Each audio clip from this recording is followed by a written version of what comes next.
नमस्कार, स्वागत है आपका पब्लिक इंडिया पर। मैं हूं नीलू व्यास। ऑपरेशन सिंदूर के बाद ऐसा लग रहा है कि सिंदूर शब्द से जो हमारा पॉलिटिकल क्लास है उसको बहुत ज्यादा प्रेम होने लगा है। और जब मैं पॉलिटिकल क्लास की बात करती हूं तो मैं खासकर यहाँ पर हमारे प्रधानमंत्री नरेंद्र मोदी की बात करना चाहती हूँ कि अब उन्होंने आज एक ऐसा डायलॉग बोला। हालांकि वो एक सभा को संबोधन में वो ये बात कह रहे थे, लाल पगड़ी पहनकर और बिल्कुल एक गुस्से से तमतमाती शक्ल में आज उन्होंने पाकिस्तान को एक मैसेज देने की कोशिश की, जो कि बहुत सही बात है। हमारा वो एक शत्रु देश है जिसने हमारे 26 लोगों की जान ले ली और उसके लिए कोई कोताही नहीं होनी चाहिए। लेकिन कहने का तरीका और वो क्या कह रहे हैं ये बहुत मैटर करता है। अब आज ऑपरेशन सिंदूर को के बारे में वो बात करते करते आज मोदी जी को सुन के ऐसा लगा कि जो 1970s में अमिताभ बच्चन का जो एक रोल होता था एंग्री यंग मैन का, कि वो गुस्से में आकर कुछ भी कह देता था कि मैं तुम्हारा खून पी जाऊंगा, मैं तुमको ये कर दूंगा, मैं तुमको वो कर दूंगा। आज कुछ कुछ उसी शैली में प्रधानमंत्री नरेंद्र मोदी बात करते हुए नजर आए। तो जब वो इस टोन में बात करते हैं तो फिर जो इंटेलेक्चुअल तबका है, जो पढ़ा लिखा समाज है, तो वो उसकी फिर बखिया उधेड़ता है कि इस टोन की क्या जरूरत है। क्या प्रधानमंत्री नरेंद्र मोदी को और गरिमामयी टोन में बात नहीं करना चाहिए था? जब ये बात होती है तो उससे एक कदम आगे और भी बात होती है कि भाई सिंदूर पर बात करने का मोदी जी को क्या हक है। कई लोग ये भी कहते हैं, जिसमें महिलाएं भी हैं और बहुत सारी पर्सनल बातें भी आ जाती हैं। लेकिन प्रधानमंत्री नरेंद्र मोदी को एक पत्रकार होने के नाते मैं उनसे आग्रह करना चाहूंगी कि सिंदूर अगर आपकी नसों में जाएगा तो जहर फैल सकता है। और मैं बिल्कुल नहीं चाहती हूं कि हमारे प्रधानमंत्री नरेंद्र मोदी किसी भी तरीके से बीमार पड़े या किसी भी तरीके से किसी भी बीमारी का वो शिकार हो। इसलिए रीजन और लॉजिक ये कहता है कि नसों में सिंदूर को न डाला जाए, ना ही बातचीत में, क्योंकि कभी कभी बातें कभी कभी बोली हुई सच हो जाती हैं। इसलिए हम यही चाहेंगे कि हमारे प्रधानमंत्री हमेशा सुरक्षित रहें, उन्हें कोई भी बीमारी कभी ना हो। लेकिन इस तरीके की बातें करके वो क्या जताने की कोशिश करते हैं, आज मैं इसको समझना चाहती हूं हमारे वरिष्ठ पैनलिस्ट से। तो इसके पहले कि आज की मैं चर्चा शुरू करूं, मैं आपको सुनाना चाहती हूं कि आज प्रधानमंत्री नरेंद्र मोदी ने क्या कहा है। आइए सुनते हैं। आतंक फैलाता था, निर्दोष लोगों की हत्याएं करता था, भारत में डर का माहौल बनाता था। लेकिन पाकिस्तान एक बात भूल गया। अब मां भारती का सेवक मोदी यहां सीना तान कर खड़ा है। मोदी का दिमाग ठंडा है, ठंडा रहता है, लेकिन मोदी का लहू गर्म होता है।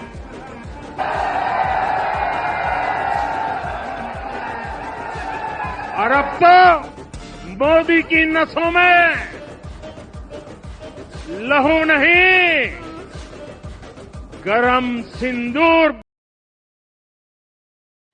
तो मोदी की नसों में गरम सिंदूर बह रहा है। और अगर आप सोशल मीडिया पर इस समय चले जाएं, क्योंकि मैं इस समय फेसबुक, ट्विटर, इंस्टाग्राम सब पर, जब सोशल मीडिया प्लेटफॉर्म आज सिंदूर के रंग से लहूलुहान पड़ा हुआ है। कुछ लोग ये कह रहे हैं कि अब तो सिंदूर शब्द बोलना बंद कर देना चाहिए, इतना ज्यादा सिंदूर हो गया है। लेकिन जब मैं ये बातें कर रही हूं तो यहाँ पर ऑपरेशन सिंदूर का मखौल मैं बिल्कुल नहीं उड़ा रही हूं, उसको प्लीज अन्यथा न ले। बात सिर्फ इतनी है कि क्या ऑपरेशन सिंदूर के बहाने आज प्रधानमंत्री नरेंद्र मोदी ने वो जो चुनावी ब्यूगल है वो बजाने की कोशिश की है। और कांग्रेस के कई ट्विटर हैंडल्स ने इसको लिखा है कि ये लीजिए, अब शुरुआत हो गई, ऑपरेशन सिंदूर को अब अच्छे से चुनाव में भुनाया जाएगा। लेकिन सवाल ये है कि ऑपरेशन सिंदूर के नाम पर सिंदूर शब्द से जब प्रधानमंत्री नरेंद्र मोदी खेलते हैं तो उनको गंभीरता से कितने लोग लेंगे। कुछ लोग आज डायलॉग्स में भी ये लिख रहे हैं कि एक चुटकी सिंदूर की मोदी बाबूजी क्या कीमत जानते हैं। कुछ उस तरीके की बातें हो रही हैं। कुछ लोग ये कह रहे हैं कि अब सिंदूर शब्द बेचने चले हैं मोदी, अब उनको क्या कहा जाए। तो आज हर तरीके की बात, हर व्यक्ति अपने तरीके से इस बात को ले रहा है। लेकिन आज का जो ये मोदी जी का स्टेटमेंट है कि मेरे नसों में सिंदूर बह रहा है, उससे कितने लोग आज राजी होंगे, कितने लोग आज मोदी जी से अग्री करेंगे या फिर कुछ और अन्यथा बातें करेंगे, उसी पर आज हम चर्चा करेंगे। हमारे साथ कुछ वरिष्ठ मेहमान हैं, उनसे मैं आपका परिचय करवाती हूँ। हमारे साथ अमिताभ श्रीवास्तव जी हैं, वरिष्ठ पत्रकार, पॉलिटिकल कमेंटेटर, फिल्म क्रिटिक भी हैं। अमिताभ जी, आपका बहुत बहुत स्वागत है, thank you so much for joining. हमारे साथ राकेश अचल जी हैं, वरिष्ठ पत्रकार, पॉलिटिकल कमेंटेटर। राकेश जी, आपका भी स्वागत है। और हमारे साथ विंग कमांडर अनुमा आचार्य हैं, जो कि कांग्रेस के नेता हैं, प्रवक्ता है। अनुमा जी, आपका भी स्वागत है। आज की चर्चा में अमिताभ जी से शुरू करूंगी। आज अमिताभ जी ने एक बड़ी इंटरेस्टिंग पोस्ट भी लिखी थी, और तो मैंने सोचा आज अमिताभ जी से ही शुरू की जाए आज की चर्चा की। अमिताभ जी, मेरे नसों में सिंदूर बह रहा है, लोगों ने ये तो सुना था कि नसों में खून बहता है, लहू बहता है, लेकिन नसों में सिंदूर बहने का मतलब मोदी जी क्या बताने की कोशिश कर रहे थे? देखिए, बहुत शुक्रिया नीरज जी। सबसे पहले तो आपको और हमारे साथी पैनलिस्ट को नमस्कार, दर्शकों को भी नमस्कार। बहुत शुक्रिया कि आपने इस कार्यक्रम में मुझे शामिल किया। देखिए, जो आपने विषय आज रखा है, दरअसल हमारे प्रधानमंत्री जी जब से ऑपरेशन सिंदूर हुआ और उसके बाद सेना का जो हमने पराक्रम देखा, उसके बाद की जो घटनाएं हुई हैं, जिस तरीके से एक बढ़त वाली स्थिति में पहुंचने के बावजूद हमारी सेना पीछे हटी, या कहे कि हमने जो है वो हमारा जो युद्ध विराम था उसको लागू किया। सरकार तो युद्ध ही नहीं मान रही है, तो युद्ध विराम की बात भी आ रही है। लेकिन फिर बहरहाल जो बात आज मोदी साहब ने कही, वो दरअसल ये दिखाती है कि वो पूरी तरह से अब वो ऑपरेशन सिंदूर, जो कि सेना का एक अभियान था, जो एक सैनिक अभियान था, उसको चुनावी पर्पज के लिए बुलाने के लिए एकदम कस करके मैदान में उतर चुके हैं। आपने देखा होगा कि कुछ दिन पहले ही, यानी अभी 2-3 दिन पहले ही इस तरह के पोस्टर्स आ गए कि मोदी साहब जो है एकदम वो फौजी वर्दी में जो है उनकी तस्वीरें जो है वो बड़े बड़े होर्डिंग्स पर, पोस्टर्स पर लग गई हैं। और ऐसा लग रहा है कि जैसे उन्होंने ही जो है सारा पराक्रम करके पाकिस्तान को धूल चटा दी है। धूल चटाई है, नहीं चटाई है, क्या किया है, क्या नहीं किया, देखिए ये सारी बातें हैं, ये सब पक्ष विपक्ष की बातें हैं। लेकिन जो नागरिक के तौर पर हम और आप देख रहे हैं, या हमारे जो दर्शक हैं जो देख रहे हैं, उनको ये तो समझ में नहीं आ रहा होगा ना कि आप अचानक इतनी अच्छी स्थिति में थे कि सेना जो है उसने पाकिस्तान को बिल्कुल घुटने टेकवा दिए थे, और आपने अचानक जो है 10 तारीख को हमारे पास खबर आती के साथ जो लड़ाई रोक दी गई है, जो भी है। तो आज जो उन्होंने कहा, जो सिंदूर की बात वो कह रहे थे कि गर्म सिंदूर बह रहा है उनकी नसों में, तो ये तो बिल्कुल विशुद्ध रूप से ये एक फिल्मी डायलॉग बाजी है। और जैसा कि मैं मानता हूँ कि मोदी जी डायलॉग बाजी के बादशाह हैं। जब से वो भारतीय राजनीति के केंद्र में आए हैं, तब से वो डायलॉग बाजी के सहारे ही इस देश की जनता को प्रभावित करने की कोशिश करते हैं। और मैं तो मानता हूँ कि देश की जनता जो है वो डायलॉग बाजी से बहुत प्रभावित रहती ही है। हिंदी सिनेमा का बहुत असर है हमारे लोगों के दिमाग पर, तो चाहे रोमांस के डायलॉग हो, चाहे वो एक्शन के डायलॉग हो, चाहे वो सैड डायलॉग्स हो, लोगों को याद रहते हैं। और उसी के सहारे जो है कहीं ना कहीं वो उनका अपना जीवन में जो स्थितियां होती हैं वो उनको देखते हैं। तो मोदी साहब का ये कहना कि साहब मेरी नसों में सिंदूर बह रहा है, ये जनता के एक हिस्से को अपील करेगा, जो उनका एक फॉल्स ब्रावाडो है, वो जिसको कि इतने साल से वो लगातार प्रोजेक्ट करते रहे हैं। जब वो गुजरात के मुख्यमंत्री थे और कहते थे कि साहब समस्या जो है वो सेना में नहीं, समस्या केंद्र में है, समस्या सीमा पर नहीं केंद्र में। तो वो उस समय जिस सरकार की तरफ इशारा करके उसको उस पर आक्षेप करते थे, आज वही चीजें उनके सामने आकर खड़ी हो गई है। कहीं ना कहीं जो समस्या है दरअसल वो केंद्र की नीति में, सेना में नहीं। ये हमको सबको दिख रहा है जो जिस तरीके से बात हो रही है।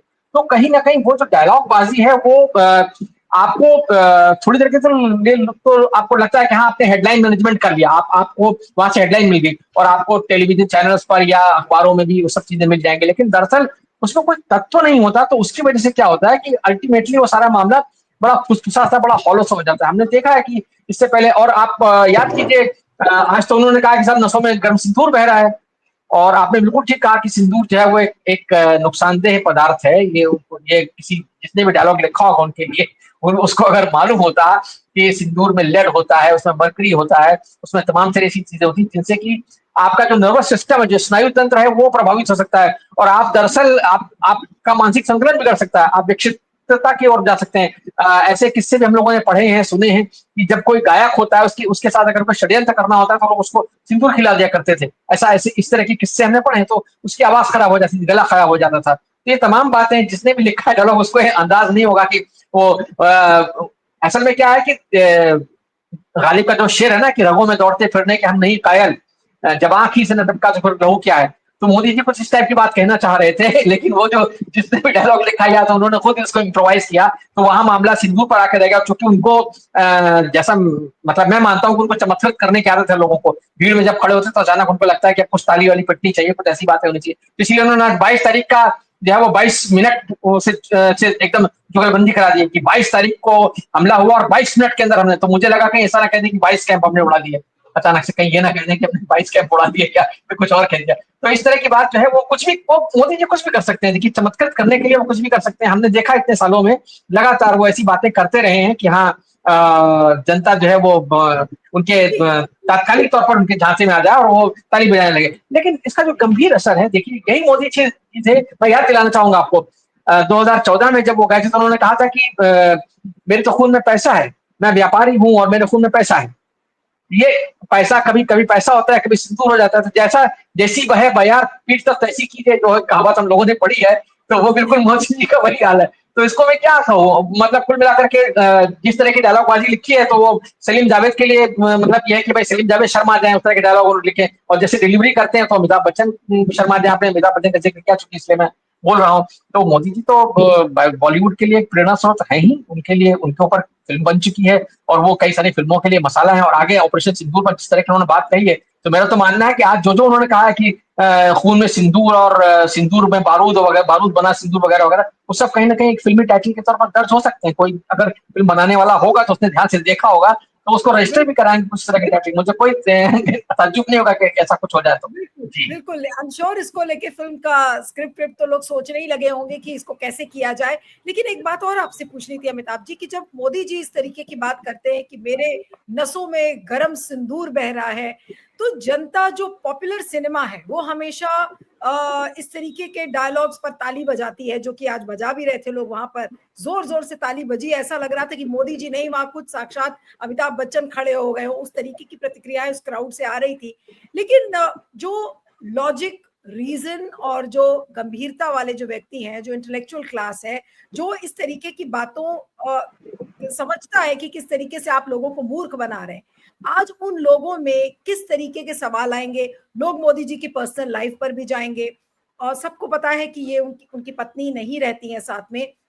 लेकिन जो लोग आज नहीं बात कर रहे हैं वो भी आज उसके बारे में बात करने पर मजबूर हो जाते हैं। मैं उनकी निजी जिंदगी के बारे में नहीं बात करना चाहती हूँ, क्योंकि ठीक है किसी की निजी जिंदगी है, लेकिन आज मोदी जी ने अपने ही इस डायलॉग से पूरे सोशल मीडिया पर भर दिया है कि उनकी पत्नी की तस्वीरें और हर तरीके की बातें उनके बारे में लिखी जा रही हैं। ये क्या शोभा देता है? क्या मोदी जी को नहीं समझ में आ रहा था, या फिर मोदी जी बेपरवाह हैं इन चीजों से, उनको कोई फर्क नहीं पड़ता, वो तो सब संन्यास ले लिया इसलिए क्या मतलब है उनको? जी अब बता वो तो कह चुके वो नॉन बायोलॉजिकल है।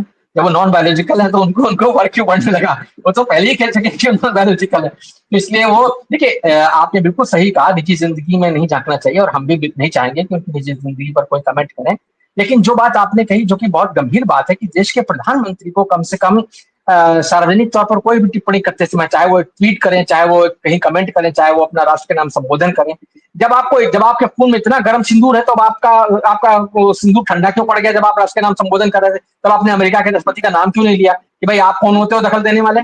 तब तो आप नहीं कह रहे हो। और विदेश मंत्री ने जो बयान दिया है जयशंकर साहब ने, उस बयान पर जितनी बार सफाई दी जाती उतनी बार वह मामला फंसता हुआ आ रहा है। आज विदेश मंत्रालय ने जो प्रवक्ता ने जो बयान दिया है कि साहब डीजीएमओ ने बातचीत ने कहा था और ऑपरेशन करने के बाद कहा था, उससे जयशंकर साहब की स्थिति और जो है खराब हो गई है। तो ये जो मैं कह रहा हूँ ना फॉल्स ब्रेवाडो, आपका एक नकली एक आपका एक वीरता है, वो जो है वो आप दिखाना चाहते हो, जबकि असल में आपको अगर आपको करना था तो आपके पास इतना शानदार मौका था इस बार कि आप पीओके ले आते। आप तो इतने साल से कह रहे हो कि साहब हम लाएंगे हम ये करेंगे वो करेंगे। सरकार का तो बाकायदा संसद में बाकायदा सबने प्रस्ताव पारित किया हुआ है, तो आप क्यों नहीं ला पाए? आपके पास तो पूरा मौका था, सेना आपके साथ थी, विपक्ष आपके साथ था, पूरा देश आपके साथ खड़ा था, सब कह रहे थे हाँ भाई ले आओ, आप नहीं लाए।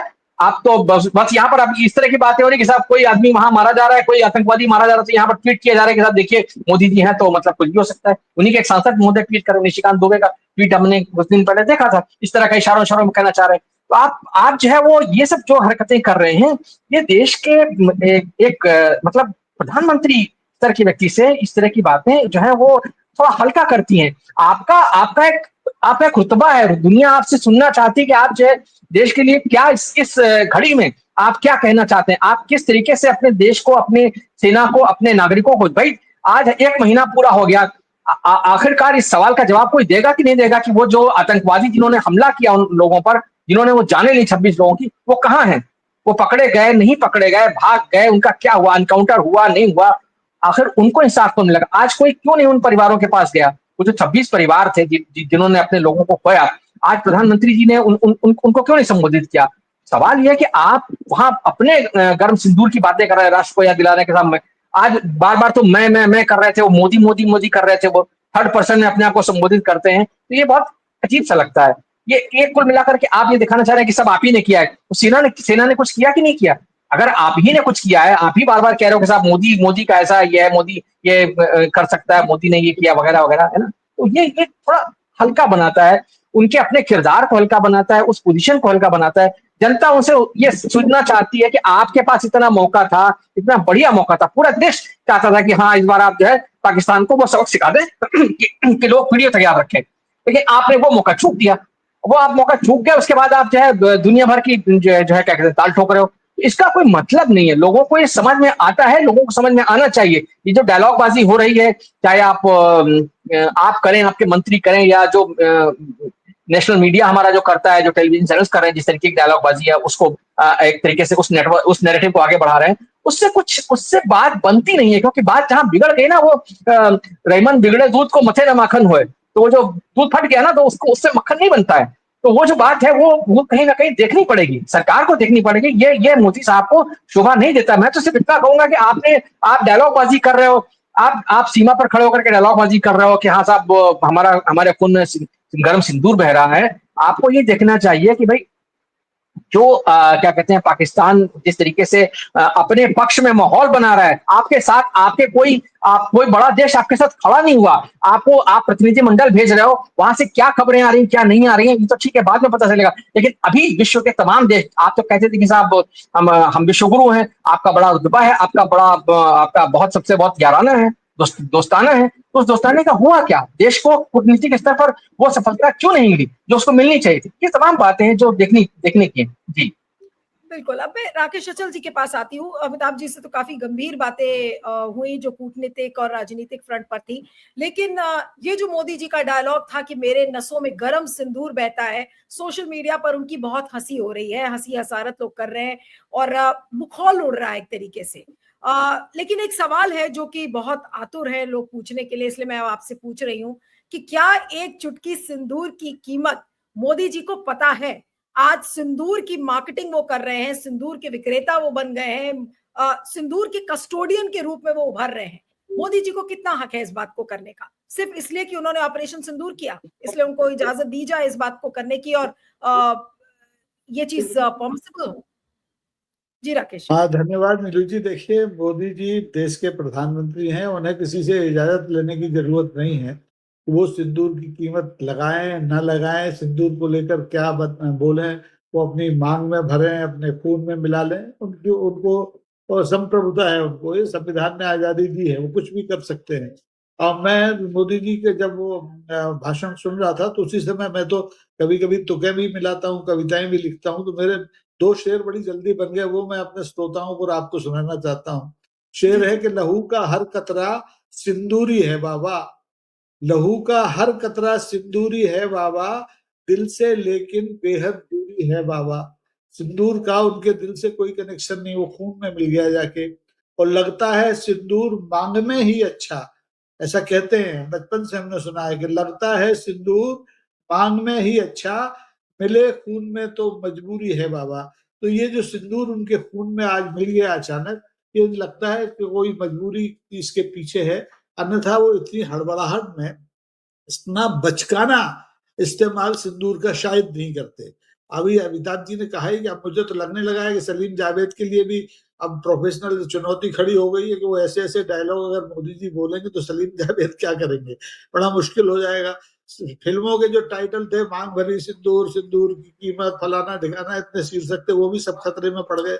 अब संकट ये है कि मोदी जी सिंदूर के जो रासायनिक अवयव हैं उसको तो पहले पता कर देते, तब ये बोलते कि खून में सिंदूर मिल गया है। खून में तो हनुमान जी के भी सिंदूर नहीं मिला, नहीं, वो भी मैं चोला सोच रही ऊपर। हूँ, मेरा एक पड़ोस में एक छोटा बच्चा है, उसने भी देखा होगा क्योंकि ये वीडियो काफी वायरल हुआ। तो हम लोग सब नीचे घूम रहे थे, तो वो बच्चा कहता है कि हमारे प्रधानमंत्री कहते हैं कि हमारी नसों में सिंदूर है। और वो जिस जोश और खरोश से बोल रहा था, तो उसकी मदर ने मुझसे ये कहा कि अब देखिएगा, अब ये छोटे छोटे बच्चे भी यही बोलना शुरू करेंगे कि मेरी नसों में सिंदूर भरा हुआ है। अब आप बच्चों को भी यही सिखाओगे ये बात बोलकर? भाई हमारे यहाँ तो कहावत ही है, महाजनेन गता स पंथा। अगर हमारा कोई वरिष्ठ आदमी है, जो स्थापित आदमी है, मुखिया है, अगर वो कहेगा तो जो वो कहेगा वो बच्चे मानेंगे। और बच्चे क्या मानेंगे? अंधभक्तों की बड़ी फौज है, वो भी मानेंगे। वो देखेंगे अपने खून का कल्चर करा के कि इसमें कितना सिंदूर है, कितना आयरन है, कितना फॉलिक एसिड है, ये सब पता। अब केमिकल जो जितनी हमारी जो लेबोरेटरीज हैं, उनको एक नया खोज करनी पड़ेगी कि ब्लड में सिंदूर का कंटेंट कैसे पता किया जाए कि किसके खून में कितना सिंदूर है। मोदी जी ने तो कह दिया। अब मुश्किल यह है कि मोदी जी इस समय बहुत हड़बड़ाहट में है। अमिताभ जी ने पार्स की बात की और पूरा किस्सा 22 से बता दिया। अब 22 का अंक आजकल मोदी जी को लगता है बहुत भाग गया है। वो 22 अप्रैल की बात करते हैं, 22 मिनट में कार्यवाही की बात करते हैं। अरे भाई 22 मिनट में हुई तो 7 तारीख से 10 तारीख तक आप हमारा गोला बारूद क्यों बर्बाद कर रहे थे? 22 मिनट में काम हो गया, खेल खत्म, अपने घर आ जाओ। वो उन्होंने नहीं किया। फिर 22 मई को वो बोले, 22 मई को उन्होंने ये भाषण दिया। तो 22 उनके लगता है कि किसी अंक ज्योतिषी ने बता दिया कि तुम्हारे लिए भाई 22 बहुत अच्छा है। उस दिन आप जो भी डायलॉग बोलेंगे वो बिल्कुल लोकप्रिय हो जाएगा, पूरे देश में लोकप्रिय हो जाएगा। तो इसलिए शायद हड़बड़ी में वो सिंदूर का ये गलत इस्तेमाल कर गए। लेकिन मुझे लगता है कि ये पूरे देश के लिए शर्म की और हास्यास्पद बात है कि देश का सबसे बड़ा नेता हिंदी के शब्दों का सही इस्तेमाल करना नहीं जानता। उसे मालूम नहीं कि सिंदूर कहाँ इस्तेमाल होता है, कहाँ इस्तेमाल नहीं होता है। खून में दुनिया में आज तक किसी ने सिंदूर को मिला के नहीं बताया, लेकिन मोदी जी ने बता दिया, तो अब मानना पड़ेगा। और मुझे लगता है कि जैसे जैसे ये जो ऑपरेशन सिंदूर का कैपिटलाइजेशन हो रहा है, मैंने पहले दिन आशंका व्यक्त की थी जिस दिन 7 तारीख को यह अभियान शुरू हुआ था कि इसको भी पुलवामा की तरह भुनाया जाएगा। तो मोदी जी तो हर उपलब्धि को 500 का नोट समझते हैं और जाके भुनाने लगते हैं अपने चुनावी उद्देश्य के लिए। तो ये बहुत दुखद है। और मैं जब से ये सिंदूर के बारे में उनका डायलॉग सुना है तो मैंने घर से कह दिया है, घर में सबसे, कि अब सिंदूर दिखना नहीं चाहिए। मांग में भी भरो तो कहीं छुपा के भर लेना, नहीं बच्चे डर जाएंगे, कहीं चार चूट ले, ब्लड में आ जाए तो बहुत मुश्किल हो जाएगी। तो मोदी ने अच्छा नहीं किया इस सिंदूर का गलत उपयोग करके। वाकई में इसका जो दुरुपयोग है वो हो सकता है, क्योंकि इस पे एकाधिकार अभी तक सिंदूर पर या तो महिलाओं का था या बजरंगबली का था। बजरंगबली ने भी बहुत खुश होकर के सीता माता का अमोघ आशीर्वाद पाके उनसे पूछा था आप ये क्यों भरे हो, तो उन्होंने कहा कि इससे राम नहीं खुश होते, तो उन्होंने पूरी शरीर पे लगा लिया। अब मोदी ने खून में लगा लिया। ये बहुत मुश्किल है, इससे सावधान रहने की जरूरत है। जी मैं अनुमा जी के पास आती हूँ कि अनुमा जी, जो लोग मोदी जी के पर्सनल लाइफ के बारे में बात नहीं करते थे या जिनके मन में हेजिटेशन होती थी, आज वो लोग भी मजबूर हो गए हैं अब इस बात को पूछने के लिए कि भाई मोदी जी को क्या हक है सिंदूर के बारे में बात करना और इस तरीके से बात करना, जिस बड़बोलेपन में वो बोल गए और बिना कुछ सोचे समझे वो बोल गए और उन्होंने उसकी मार्केटिंग करनी शुरू कर दी। तो आज एक तरीके से उन्होंने क्या पैंडोरास बॉक्स खोल दिया है। अब जो लोग, जैसे उनकी डिग्री का हाल था, डिग्री के बारे में कुछ ऐसा कर दिया गया कि डिग्री डिग्री डिग्री डिग्री हो गया। अब उसी तरीके से उन्होंने सिंदूर के साथ किया है कि जब सिंदूर की ये बात करेंगे तो तुरंत उनकी पर्सनल लाइफ के बारे में बात किया जाएगा, जो नहीं चाहते हुए भी लोग अब उसके बारे में बात करेंगे। महिलाएं, आपको क्या लग रहा है कि महिलाएं किस तरीके से रिएक्ट करेंगी मोदी जी के इस डायलॉग से कि मेरी नसों में सिंदूर है? मैं एक सवाल पहले मैंने काफी लोगों से पूछा था कि हमारे देश का प्रधानमंत्री होने के लिए जो आवश्यक अर्हताएं हैं वो ये है कि भारत का नागरिक होना चाहिए, 35 साल से ज्यादा आयु होनी चाहिए, संसद के किसी एक सदन का सदस्य होना चाहिए, उसे पागल या दिवालिया नहीं होना चाहिए। मैं बहुत मुश्किल में हूं ये सोचकर कि पद पर बैठकर अगर कोई पागल या दिवालिया हो जाए तो उसे हटाने का क्या प्रावधान है, कौन इस बात की पुष्टि करेगा? मैं ये समझ ही नहीं पा रही हूँ। मेरे लिए बहुत ये ऐसे बड़ा गूढ़ प्रश्न हो गया है। जैसे एक पिक्चर आई थी ना, खून भरी मांग, तो अब आप पिक्चर बनेगी सिंदूर भरी नस। पता नहीं क्या बातें हैं ये। थर्ड पर्सन में बात करते हैं, जो अमिताभ जी ने कहा कि मोदी ऐसा करेगा, मोदी वैसा हो गया है। मुझे लगता है बहुत जल्दी किसी काउंसलर की बहुत ज्यादा आवश्यकता है प्रधानमंत्री जी को। सत्ता जाने का डर उनसे अजीब अजीब बातें कहलवाता है। और राकेश अचल जी जैसे साहित्यिक लोग जो हिंदी भाषा के तज्ञ हैं, आप जैसे लोग जो पत्रकार हैं जिन्होंने हिंदी भाषा का एक अच्छा जो तरीका है वो देखा है, ये क्या सस्ता ओछा टुच्चा कुछ भी बोल देते हैं प्रधानमंत्री जी। दरअसल शोषण के जितने भी प्रकार हैं ना नीलू जी, उसमें भावनात्मक शोषण सबसे ज्यादा क्रूर और सबसे ज्यादा अनैतिक है।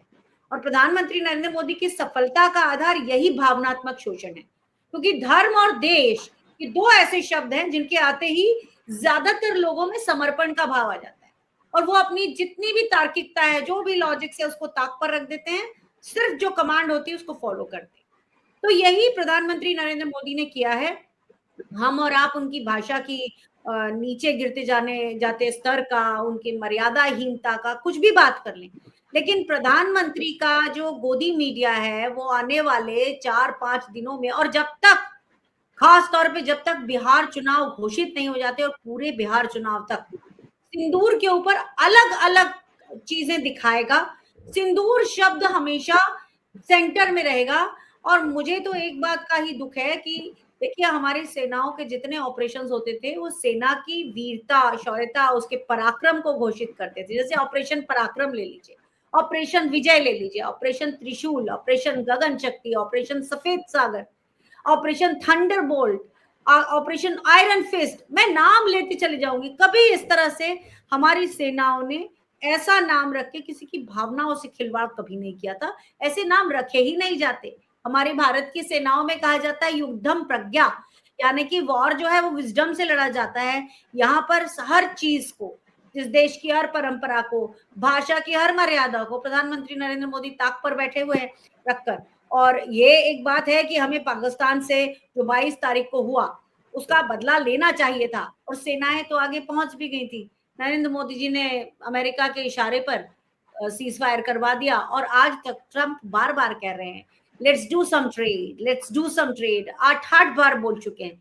एक बार भी सरकार की तरफ से बयान नहीं आ रहा है कि प्रधानमंत्री नरेंद्र मोदी ही जो उन्होंने निर्णय लिया खुद लिया है, ट्रंप के कहने पर नहीं है, कहीं नहीं है। ऐसा लग रहा है कि हम अमेरिका के एक पिट्ठू देश बन के बैठे हुए हैं।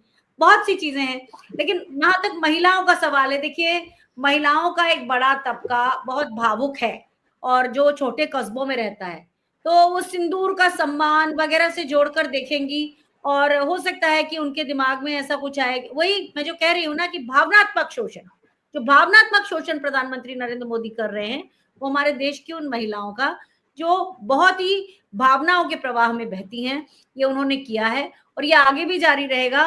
लेकिन एक चीज और है कि ये महिलाएं भी समझ रही हैं, ऐसा नहीं है कि अब उनके समझ में नहीं आ रहा। मैं एक जगह गई थी तो मैंने पूछा कि आप प्रजातंत्र का अर्थ समझते हैं, तो उस महिला ने कहा बस चुटकी में हम सरकार बदल सकते हैं। तो वो एक जो बात आपने सुनी, मुझे समझ में आता है कि लोग बाग जो हैं वो अब समझ चुके हैं। ये और बात है कि चुनाव आयोग एक राज्य से दूसरे राज्य में 32-32 लाख वोटर बढ़ा देगा, और कुछ ईवीएम, कुछ प्रशासन जस्ट हो जाएगा, बिहार के चुनाव इस तरह से निकल जाएंगे।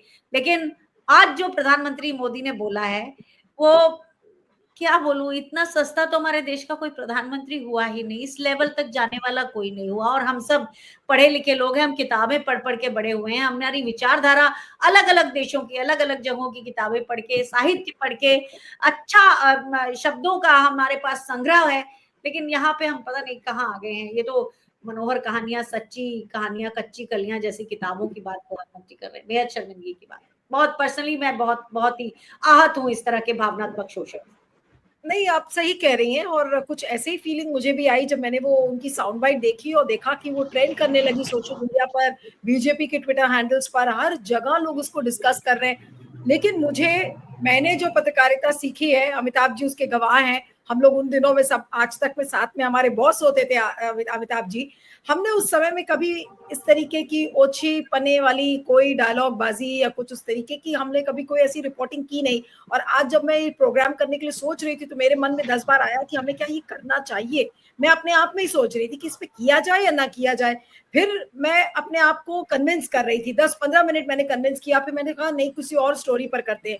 फिर हमने कहा ये इतना ट्रेंड कर रहा है और लोग ऊल जलूल जैसी बातें कर रहे हैं, तो कम से कम हम इस केओस में कुछ सेंस और लॉजिक तो लाने का काम कर सकते हैं एक जिम्मेदार पत्रकार के नाते। इसलिए सोचा कि इस पे बात की जाए। मैंने अमिताभ जी को फोन भी किया, हमने कहा सर अगर आपके पास समय ना हो आप बेशक 10 मिनट के लिए जुड़िए, लेकिन जरूर जुड़िए आप आज इस प्रोग्राम में। और बहुत अच्छा हुआ कि अमिताभ जी आए। लेकिन मैं सिद्धार्थ के पास आती हूँ कि सिद्धार्थ, अगर आज मोदी जी ये बात कह रहे हैं कि हमारे नसों में सिंदूर बह रहा है, गर्म सिंदूर बह रहा है, इस डायलॉग का इंपोर्ट जनता के ऊपर क्या होगा? क्या ये बहुत बहादुरी वाला एक कमेंट लिया जाएगा या फिर लोग उनका मजाक उड़ाएंगे, लोग उनकी पर्सनल लाइफ से उनको जोड़ेंगे, तो उनकी छवि को ये ध्वस्त करता हुआ डायलॉग है रियल सेंस में। मैं रियल सेंस की बात कर रही हूँ कि रियल सेंस में ये डायलॉग उनकी छवि को ध्वस्त करता है या फिर उसको नुकसान पहुंचाता है और लोग हंसेंगे। विश्व के भी और जब देशों में हमारे सांसद सब गए हैं, जब वहां पे इस तरीके की बातें सामने आएंगी तो क्या करेंगे? वो अपना सिर शर्म से नीचे कर लेंगे। क्या क्या कह रहा है आपका प्रधानमंत्री? किस तरीके की उल जलूल बातें कर रहा है? क्या इस तरीके का रिएक्शन नहीं आएगा? जी जी, रिएक्शन बहुत इजी है। जनता के मन में ये आएगा कि कोई भी कुंवारा जो है वो जनसंख्या विस्फोट की जिम्मेदारी नहीं ले सकता, वो एक असंभवता है। हमें पता है कि ऑपरेशन सिंदूर नाम का जो ब्रांड नेम है वो सबसे पहले भारत में 7 तारीख को कर्नल सोफिया कुरैशी जो भारतीय सेना की है उन्होंने बताया। उससे पहले किसी को ऑपरेशन सिंदूर नाम की चर्चा नहीं किसी को पता थी। 7 तारीख से 10 तारीख तक जब तक ये ऑपरेशन चला तब तक केवल और केवल सेना के ही लोग टीवी पर आ रहे थे, वही लोग ऑपरेशन सिंदूर की बात कर रहे थे। ये जितने भी लोग 240 लोग हैं बीजेपी के तथाकथित विधायिका जो सरकार चलाते हैं, जो खुद बैसाखी पर हैं, वो तो बाहर नहीं आ रहे थे, वो तो टीवी पर नहीं दिख रहे थे। तो ऑपरेशन सिंदूर का जो ब्रांड नेम का ओनरशिप है, वो है भारतीय सेना के पास। दूसरा कोई उसको ले नहीं सकता। अगर लेना चाहेगा तो ऐसा ही होगा कि कुंवारा कहे कि भारत की जनसंख्या विस्फोट की जिम्मेदारी मेरी है, कोई उसको मानेगा नहीं, उस पर न हंसेगा न उसको कुछ करेगा, उसको सीधे सिरे से नकार देगा। क्योंकि ये बिल्कुल स्पष्ट है कि भारतीय सेना ने जैसे ही ऑपरेशन सिंदूर किया और 10 तारीख को सुबह 10:30 बजे जब कर्नल सोफिया कुरैशी ने दुनिया को बता दिया कि स्कार्दू से लेके हमने कराची तक इतनी बमबारी की है कि पीओके भी मेरी भारतीय सेना की मुट्ठी में है और अखंड भारत भी भारतीय सेना की मुट्ठी में है, तो 7 घंटे बाद ट्रंप के कहने पर सीज फायर को क्यों कर लिया? जनता के मन में 2 ही सवाल हैं और 2 ही सवाल रहेंगे, चाहे जितना भी भटकाने की कोशिश कर लीजिए।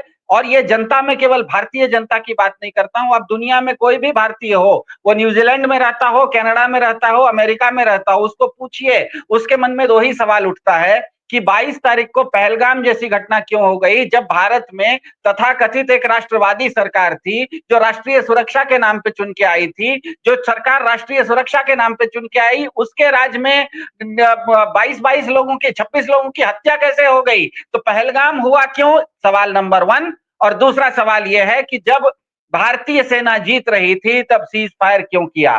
पहले मामले में मोदी सरकार ने अपनी चूक मान ली है, दूसरे मामले में चुप्पी साध ली है। और जहां तक ये रेटोरिक की बात है, इस तरह की जुमलेबाजी जो आज प्रधानमंत्री जी ने किया, बहुत मुझे आश्चर्य नहीं होगा कि कल सुबह तक ट्रंप साहब कुछ ट्वीट कर दें और फिर इनको परेशानी खड़ी हो जाए। जिस तरह से ट्रंप साहब ट्रोल कर रहे हैं इनको, मुझे आश्चर्य नहीं होगा कि कल सुबह तक ट्रंप साहब ये वाला वीडियो इतना अगर चल रहा है तो ट्रंप साहब तो देख लेंगे कि अरे पूरे ट्विटर पे अगर ट्रेंडिंग हो रहा है मोदी जी, तो अब मोदी जी से ज्यादा कुछ करना है तो कल सुबह कुछ और वो आके बोल दें, तो मुझे आश्चर्य नहीं होगा। और जिस तरह से ट्रंप साहब ट्रोल कर रहे हैं भारत के प्रधान जी को, दुर्भाग्य है लेकिन वो कर रहे हैं। और भारत के प्रधानमंत्री जी वो ट्रोल आगे पीछे, वो ट्रोल आगे पीछे पीछे ट्रोल है, आगे आगे ये हैं, इतने इस हद तक हैं कि कंगना रनावत उनकी खुद की एमपी भारत के प्रधानमंत्री जी की गुणगान करते हुए भी कुछ ट्वीट करती हैं, गलती से उसमें ट्रंप का नाम ले लेती हैं तो वो ट्वीट तक को निकलवा रहे हैं। तो मेरे ख्याल से जनता के मन में दो ही सवाल हैं और वो दो सवाल मिटाने की कोशिश भाजपा करती रहेगी और होगा नहीं। जहां तक अब ये सवाल उठता है, जैसे अनुमा जी ने भी कहा कि ये सब जानते हुए भी प्रधानमंत्री जी ने इस तरह की डायलॉगबाजी क्यों की, तो ये डायलॉगबाजी इसीलिए की क्योंकि ये जो सवाल है कि पीओके हाथ में था, अखंड भारत हाथ में था, ये चीज भाजपा ने ही कही है, एक बार नहीं कई बार कही है। इसी बार लोकसभा चुनाव से पहले उत्तर प्रदेश के मुख्यमंत्री योगी आदित्यनाथ जी ने कहा कि इस बार 400 पार दे दीजिए मोदी जी को और पीओके 6 महीने में भारत का हो जाएगा। तो आज जो सवाल उठ रहा है कि सेना जब जिस चीज को जीत रही थी, सेना जिसको जो गेन्स आपको करवा रही थी, आप उसको कैपिटलाइज करने के बदले ट्रंप साहब के सामने कैपिचुलेट क्यों किए? ये सवाल सबसे ज्यादा भाजपा समर्थकों के मन में है और उनको किसी तरह से बरगलाना है, उनको किसी तरह से खुश रखना है। उनके लिए ये जो स्टेटमेंट है मोदी जी का आज, प्रधान जी के नसों में लहू नहीं गरम सिंदूर बह रहा है, निश्चित रूप से बह रहा है। जो ट्रंप का ट्वीट आते ही ठंडा हो जाता है और निश्चित रूप से ठंडा हो जाता है, दोनों सच है। भारत के प्रधानमंत्री जी के नसों में लहू नहीं गरम सिंदूर बह रहा है, सही है। और ये गरम सिंदूर ट्रंप का ट्वीट आते ही ठंडा भी हो जाता है, ये भी उतना ही सही है। तो ये चीज दुनिया जान गई है। लेकिन बीजेपी के जो समर्थक हैं, जो खुद में नाराज हैं कि पीओके आप कह रहे थे, हाथ में आ गया था, छोड़ा क्यों, उनको किसी तरह से खुश रखने के लिए, उनको इस तरह की कुछ डायलॉगबाजी देने के लिए मेरे ख्याल से न तो भारत के प्रधानमंत्री जी इस तरह की भाषा का इस्तेमाल करने की जरूरत समझते थे, न ही उनके कोई स्क्रिप्ट राइटर जो भी हों वो लिख पा रहे थे। लेकिन कोई भी आदमी कोई एक काम करता है, any action is either because of A plan और बिकॉज ऑफ सम कंपल्शन। हम कुछ भी करते हैं तो या तो कोई योजना होती है या तो कोई मजबूरी होती है। यहाँ पर उनकी मजबूरी थी, मजबूरी खुद उनके बीजेपी के वोटर थे जो उनसे पीओके की मांग कर रहे थे, जो पीओके खुद बीजेपी ने कहा था कि हाथ में आ जाएगा, हाथ में आ गया था सेना के, आपने छोड़ क्यों दिया? तो इस चीज से उनको निकालने के लिए अपने बीजेपी के उनके समर्थकों को खुश रखने के लिए एक कवायद है। लेकिन मेरे ख्याल से बिल्कुल स्पष्ट है कि एक ये मजबूत कवायद नहीं थी, ये बहुत मजबूर कवायद थी। ओके, आप कह रहे हैं ये बहुत मजबूर कवायद है। अब आज चलते चलते लास्ट राउंड में आप सभी से बहुत छोटे छोटे संक्षेप में मोदी जी के लिए सिंदूर के क्या मायने हैं, एक रैपिड फायर कर लेते हैं। अमिताभ जी से शुरुआत करते हैं। अमिताभ जी, आपको क्या लगता है कि मोदी जी के लिए सिंदूर के मायने क्या है? ऑपरेशन सिंदूर से हटा के अगर पूछा जाए, ठीक है, मोदी जी के लिए किसी भी चीज के मायने सिर्फ सत्ता है।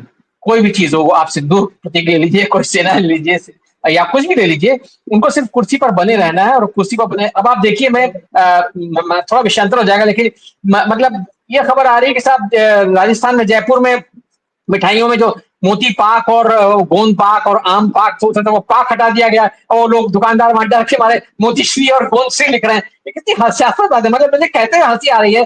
आप सोचिए, मैसूर पाक को मैसूर श्री लिख दिया जाए, उससे आप मतलब वो ये जानते भी नहीं कि ये जो पाक है ये संस्कृत का शब्द है। उनको ये पाकिस्तान वाला पाक नहीं है, संस्कृत का शब्द जिससे कि पकवान शब्द बना है ना। पाक शास्त्र है हमारे यहाँ, है ना। तो वो ये मूर्खता का विस्फोट हो रखा है इस समय। हमें क्या कहा जाए, ये ऐसा समय, ये पिछले 11-12 सालों में ऐसा आ गया इस देश में, और थैंक्स टू मोदी जी आया है। वो मोदी जी के बदौलत ही आया, क्योंकि जो डायलॉगबाजी करते हैं जो जनता उनकी पहली पीठ से, जिसको लगता है कि हाँ भाई ठीक है, यही कह रहे हैं, ये बहुत अच्छा होगा, हम ये कर देंगे, हम वो कर देंगे, और असल में हम जानते हैं, हम देख रहे हैं कि क्या वो स्थिति है। तो ये बात मतलब जैसा आपने कहा सवाल मेरे हिसाब से तो कुछ भी हुआ, आप उनके सामने कोई प्रतीक रख दीजिए, उनका कुल मिला के उद्देश्य सत्ता हासिल करना, सत्ता से चिपके रहना बस जी। बिल्कुल, तो यानी कि सिंदूर यानी कि सत्ता।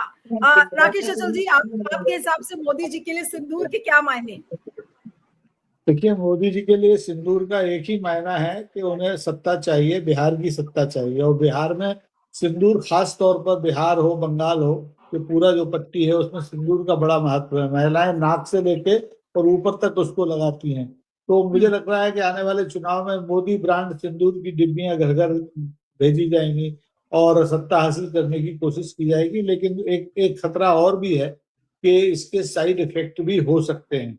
राजनीति में तो होते ही हैं, व्यक्तिगत रूप से भी हो सकते हैं कि अगर खून में सिंदूर चला गया तो बड़ा मुश्किल होगा। डीएनए की जांच करानी पड़ेगी, बीजेपी की, आरएसएस की, वही सिंदूर कहाँ कहाँ से बहता हुआ ऊपर तक आ गया है। इसे रोकना होगा, इसका एंटीडोज ढूंढने की जिम्मेदारी अनुमा आचार्य जैसे हमारे विपक्ष के नेताओं के ऊपर। जी अनुमा जी, क्या मोदी जी के लिए क्या मायने हैं आपके हिसाब से सिंदूर के? रैपिड फायर में पूछ रही हूँ और उसके बाद फिर लास्ट में सिद्धार्थ के पास आती हूँ। जी बोलिए। अमिताभ जी से सहमत होते हुए कि मूर्खता का विस्फोट हो रखा है, मोदी जी के लिए सिंदूर हो कोई भी चीज हो उसका अर्थ सिर्फ वोट है। और मुझे ऐसा लगता है कि जिस भी दिन प्रधानमंत्री यहाँ से सत्ता से विमुख होंगे, वो देश से भागने वाले पहले प्रधानमंत्री के रूप में इतिहास में दर्ज किए जाएंगे। सिद्धार्थ क्या कहेंगे अंत में? पूरे ये जो हमने कुछ कैचवर्ड्स आज मुझे इस पैनल डिस्कशन में मिले, सिंदूर यानी कि सत्ता, दूसरी बात राकेश जी ने कही सिंदूर पट्टी की बात की। अभी बिहार से लेके बंगाल तक एक सिंदूर पट्टी है। हो सकता है अभी जब ये प्रचार का जो मटेरियल बनेगा उसमें सिंदूर को भी बहुत सारा इस्तेमाल किया जाएगा। आपको क्या लगता है कि मोदी जी अब सिंदूर का इस्तेमाल और किन किन चीजों के लिए करने वाले हैं? नहीं, सिंदूर का इस्तेमाल मोदी जी के लिए, जैसे हमको पता है कि सिंदूर का इस्तेमाल विवाह में होता है, दो व्यक्तियों के बीच में जीवन भर का गठबंधन करने के लिए। मोदी जी के लिए वो उनकी कुर्सी जो है उसके साथ गठबंधन करने का ही एक जिस तरह से सिंदूर एक प्रतीक है दो व्यक्तियों के बीच में जीवन भर के गठबंधन का, वैसे ही मोदी जी ने समझा है कि ये सिंदूर प्रतीक है मेरा कुर्सी के साथ जीवन भर का गठबंधन करने के लिए। अब दिक्कत यह है कि कुर्सी लकड़ी की होती है, उसमें सिंदूर डालेंगे तो चिपकेगा नहीं, उसके लिए कोई दूसरे ढंग का फेविकॉल चाहिए। अगर आप इस्तेमाल भी करते हैं तो निरुपयोगी हो जाता है, उसका यूज नहीं होता। वो जहाँ पड़नी चाहिए वहीं पड़ती है, उसके अलावा कहीं पड़ेगी तो उसका उपयोग नहीं होता है। चलिए एक डिस्क्लेमर डाल देते हैं अपने कार्यक्रम के अंत में कि आज मोदी जी का मजाक उड़ाने का उद्देश्य नहीं था और ना ही मोदी जी की पर्सनल लाइफ पर कटाक्ष करने का उद्देश्य था। उद्देश्य सिर्फ इतना था कि इतने बड़बोलेपन में इस तरीके की बातें करना, उससे मैसेज क्या जाता है? आप कहते कुछ है, अंत में आप करते कुछ है। और ऑपरेशन सिंदूर के अगर आप संदर्भ में देखें तो ठीक है, भले ही गर्म सिंदूर आपके रगों में बह रहा हो या नसों में बह रहा हो, लेकिन जब सीज फायर पर सवाल पूछा जाता है, जब आपसे ये पूछा जाता है कि भाई वो आतंकवादी कहाँ हैं जिन्होंने हमारे 26 या 28 लोगों को मारा था, तो फिर वो सिंदूर कहाँ चला जाता है, वो गर्म खून कहाँ चला जाता है, मुझे नहीं पता। तो सिर्फ संबोधन के लिए ये बातें कहना, तो लोग आज यही कहेंगे ना कि ये फालतू के डायलॉग्स मोदी जी क्यों मार रहे हैं। और क्या जो बात अभी हुई थी इस पैनल डिस्कशन में कि अपने ट्रोल आर्मी को खुश करने के लिए, आंचल जी कुछ कहना चाह रहे शायद। हाँ बोलिए सर। सिंदूर पर पहला हक महिलाओं का है, मोदी जी का नहीं है। वो इसका गलत इस्तेमाल कर रहे हैं, मदाखलत कर रहे हैं। अच्छा, चलिए उसी नोट से इस कार्यक्रम को खत्म करती हूँ। आप सभी का बहुत बहुत शुक्रिया। Rakesh Achal ji, Amitabh ji, Siddharth, Anuma ji, thank you so much for joining.